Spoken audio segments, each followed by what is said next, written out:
আজকে তোমাদের সাথে শেয়ার করব রবিবারে আমার বোন এসেছিল বাড়িতে, তো আমি কি রান্না করেছিলাম।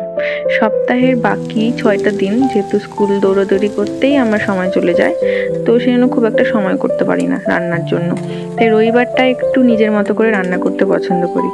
তো সকালে ফার্স্টে শুরু করেছিলাম ব্রেকফাস্ট দিয়ে। ব্রেকফাস্ট একদম একটা ইজি রেসিপি, নর্মাল ম্যাগিকে একটু ডিম আর আলু ভাজা আর পেঁয়াজ একসাথে, খুব শর্টকাটে যাকে বলে, শর্টকাটে একবারেই ডিম দিয়ে আলু দিয়ে সব ভেজে নিয়ে তার মধ্যে ম্যাগিটা দিয়ে দিয়েছি।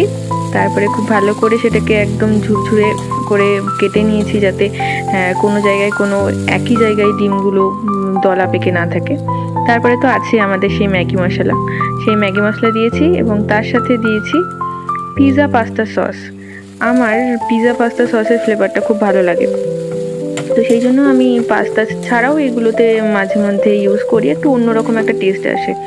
তো সেগুলো দিয়ে একদম ভালোভাবে ভেজে নামিয়ে নিয়েছি এবং সার্ভ করেছি শসা এবং পেঁয়াজ কুচির সাথে। আর আমার পার্সোনালি ব্রেকফাস্ট খুব একটা প্রয়োজন হয় না, আমি খুব স্কিপ করি এসব, কিন্তু আমার হাজব্যান্ডের খুব ব্রেকফাস্টটা একদম দরকার। তো বাকি 5টা দিন 6টা দিন তো আমার সাথে ও একটু যে সকালে খাবার ভাতটা এগুলোই খায়, কিন্তু যেদিন আমি বাড়িতে থাকি তো একটু কিছু অন্য ধরনের ব্রেকফাস্ট হয়, কোনো দিন পাস্তা, কোনো দিন এরকম ম্যাগি বা কোনো রকম অন্য কিছু হলেও হতে পারে। যেদিন যেটা মুড হয় ও আমাকে বানাতে বলে, আমি বানিয়ে দিই, কারণ বাকি সময় তো বললেও আমি পারি না। পর ঝটপট দুজন মিলে ব্রেকফাস্ট সেরে নিয়ে তারপরে মেন লাঞ্চ প্রিপারেশনের দিকে গেলাম। আজকে আমি বানিয়েছিলাম ইলিশ মাছের মাথা দিয়ে কচু।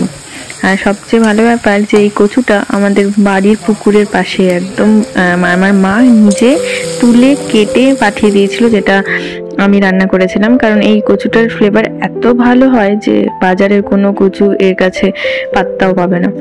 তো একদম ইলিশ মাছের মাথা ভেজে নিয়ে তার মধ্যে কচুটা দিয়ে খুব ভালো করে সেটাকে ঘুরিয়ে ঘুরিয়ে রান্না করেছে, যাতে এক ফোঁটাও কোনো ওই লাম্পস না থাকে।